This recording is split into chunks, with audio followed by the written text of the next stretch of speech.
Muy buenas tardes. Esta es la Facultad de Derecho, Escuela Profesional de Derecho de la Universidad César Vallejo, el curso de Derecho de Obligaciones. Hoy vamos a hablar sobre los elementos de las obligaciones. Mi nombre es Mayra Contreras Rojas y mi docente y asesor Fernando Cañari Flores.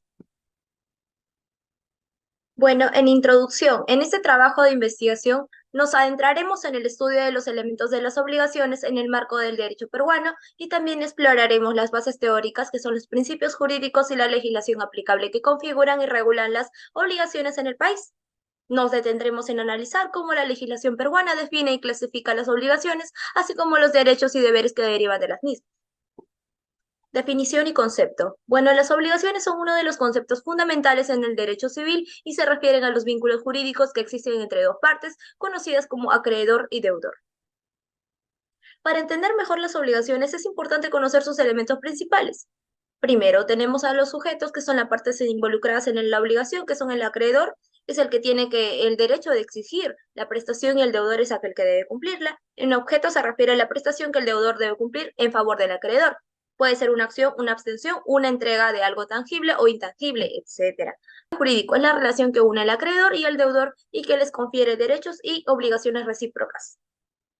En la causa, ¿cuál es el motivo? El motivo o razón por la cual surge la obligación puede ser el contrato celebrado entre ambas partes, un acto ilícito cometido por el deudor, una disposición legal, entre otros. Los elementos de validez son aquellas condiciones necesarias para que la obligación sea válida. Esto incluye la capacidad de las partes para contratar la licitud del objeto de la obligación, la voluntad libre, consciente de ambas partes, ¿no? Etcétera. Modalidades son condiciones o términos adicionales que pueden afectar el cumplimiento de la obligación, como plazos, formas de pago, condiciones suspensivas o resolutorias.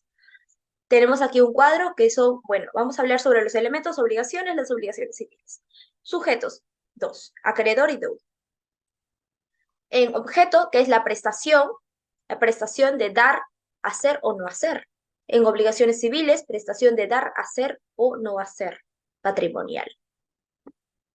El vínculo jurídico, la relación que une a las partes y que genera el deber de cumplir, ¿no? La relación que une a las partes y genera el deber de cumplir coercibles. La responsabilidad no siempre está presente. La responsabilidad del deudor con sus bienes en caso de...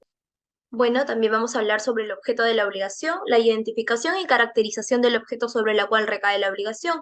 El objeto de la obligación es aquello sobre lo cual recae la prestación que el deudor debe cumplir en favor del acreedor, es decir, el contenido específico en lo que se debe hacer, dar o no hacer en virtud del vínculo jurídico establecido entre las partes. Aquí hay una identificación y caracterización del objeto de la obligación. Vamos a hablar sobre la caracterización. El objeto de la obligación debe cumplir ciertos requisitos legales para ser válido y exigible. Algunas características importantes son la licitud, la determinabilidad, la fungibilidad y o singularidad, disponibilidad.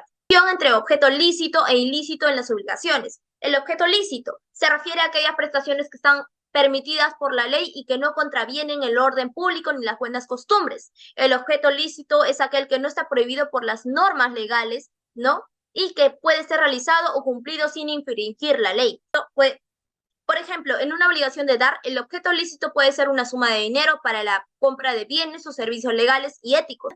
La licitud del objeto es uno de los requisitos fundamentales para la validez de la obligación.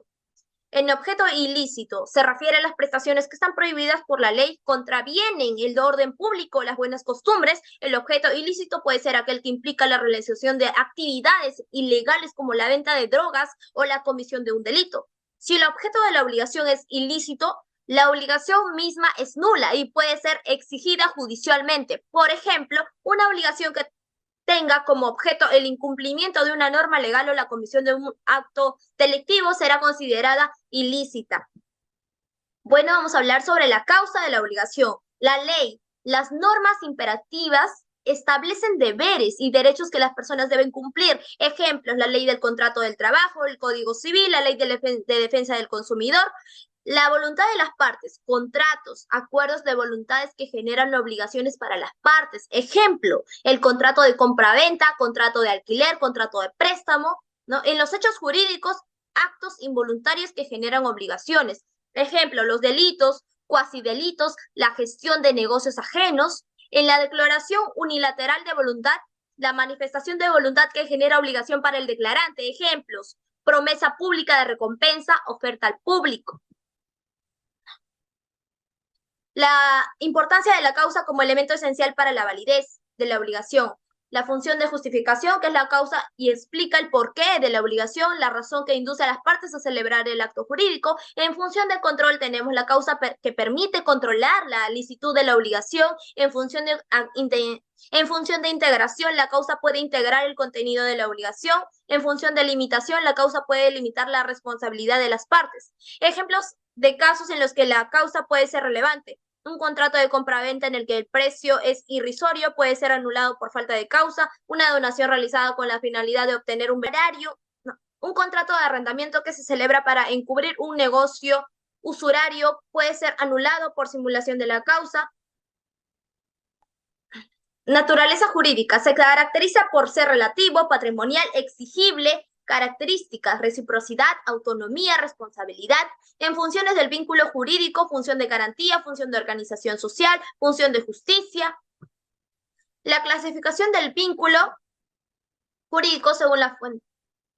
Clasificación del vínculo jurídico según la fuente. Contractual: nace de un contrato, es legal, nace de la ley. Cuasicontractual: nace de un hecho. Conclusión: el vínculo jurídico entre el acreedor y deudor en una obligación es un elemento fundamental del derecho civil. Es un derecho personal o de crédito que se caracteriza por ser relativo, patrimonial y exigible. Este vínculo tiene diversas funciones como la de garantía, la de organización social y la de justicia. Gracias.